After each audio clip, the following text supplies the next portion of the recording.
दुर्गा देवी ने बनाया अहाना को घर की मालकिन। पीसी मुनि जी को लगा बड़ा झटका।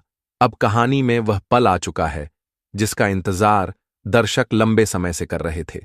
जवाहर नवोदय एग्जाम और अहाना का साहस एपिसोड की शुरुआत में देखने को मिलेगा कि अहाना एग्जाम देकर घर लौटती है, लेकिन घर आते ही सब उसे डांटते हैं, ताने मारते हैं और कहते हैं कि एक बहू का काम किताबों और एग्जाम से नहीं बल्कि किचन और घर के कामों से होता है। पर तभी आगे बढ़ती हैं दुर्गा देवी। वह सबके सामने अहाना का हाथ थामती है और कहती हैं, इस घर में अगर किसी को परीक्षा देने का हक है तो वह मेरी बहू अहाना है, और अगर उसे पढ़ाई करनी है, आगे बढ़ना है, तो मैं उसका साथ दूंगी। यह सुनकर सबका मुंह बंद हो जाता है और अहाना का सम्मान लौट आता है। जिम्मेदारी का फैसला कुछ दिनों बाद दुर्गा देवी अपने कमरे में बैठकर सोचती हैं कि अब उनकी उम्र हो रही है। वह चिंता करती हैं कि इस घर की जिम्मेदारी आखिर कौन संभालेगा। वह मन ही मन जानती हैं कि अगर यह जिम्मेदारी पीसी मुनि जी को दे दी तो वह पूरे घर को अपने कब्जे में लेकर बहुओं की जिंदगी नर्क बना देंगे। बहुत सोचने के बाद दुर्गा देवी सबको हॉल में बुलाती हैं और सबके सामने ऐलान करती हैं, आज से इस घर की चाबी और जिम्मेदारी मैं अपनी छोटी बहू अहाना को सौंप रही हूं। अब अहाना इस घर की असली मालकिन होगी। विरोध और साजिश की शुरुआत यह सुनकर सब दंग रह जाते हैं। सबसे ज्यादा गुस्से में आ जाते हैं पीसी मुनि जी। वह चिल्लाते हैं, भाभी, ये क्या कर रही हैं आप? 4 दिन की बहू पर इतनी बड़ी जिम्मेदारी डालना ठीक नहीं है। इसे क्या पता घर कैसे चलता है। लेकिन दुर्गा देवी डटकर जवाब देती हैं, जब मेरी पूजा में कोई मेरा साथ नहीं दे रहा था, तब इसी अहाना ने मेरे साथ खड़े होकर घर की इज्जत बचाई थी।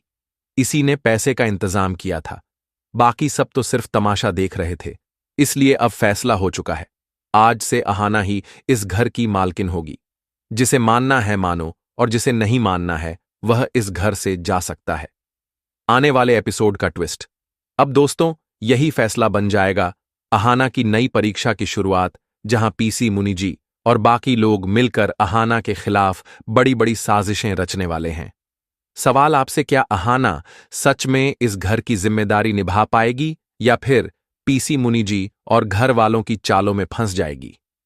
कहानी में देखने को मिलेगा कि अर्जुन ऑफिस से घर लौटता है और उसके चेहरे पर खुशी साफ झलक रही होती है। जैसे ही वह अहाना को देखता है, तुरंत गले लगाकर कहता है, कल मेरे ऑफिस में एक शानदार पार्टी है और हमें दोनों को उसका इनविटेशन मिला है। यह सुनकर अहाना थोड़ी घबरा जाती है और कहती है, लेकिन अर्जुन, इस घर की बहुओं को बाहर जाना बिल्कुल मना है। बड़ी मां कभी भी इसकी परमिशन नहीं देंगी। अर्जुन उसे प्यार से समझाते हुए जवाब देता है, तुम गलत सोच रही हो अहाना। तुम्हें तो हमेशा बड़ी मां की तरफ से इजाजत मिल जाती है। तुम्हारे आने के बाद मां बिल्कुल बदल गई हैं। इस बार भी वह तुम्हें मना नहीं करेंगी। लेकिन अहाना साफ कह देती है कि ऐसा कभी नहीं हो सकता। तभी वह हिम्मत जुटाकर दुर्गा देवी के कमरे में जाती है और उनसे पार्टी में जाने की अनुमति मांगती है। शुरुआत में दुर्गा देवी बेहद सख्त अंदाज में कहती हैं, इस घर की बहुएं कभी भी अपने पति के साथ बाहर नहीं गईं।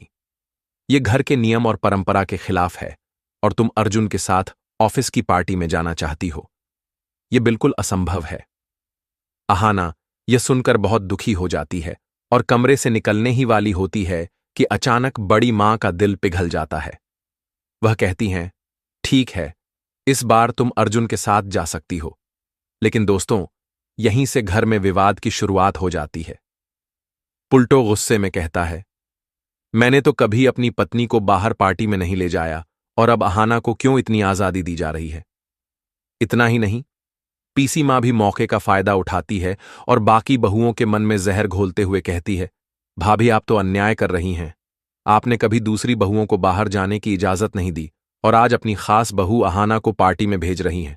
यह तो साफ साफ भेदभाव है। अब सवाल उठता है कि क्या बड़ी मां ने सही फैसला लिया है? क्या अहाना का अर्जुन के साथ ऑफिस पार्टी में जाना ठीक होगा, या फिर इससे परिवार में दरार और बढ़ जाएगी?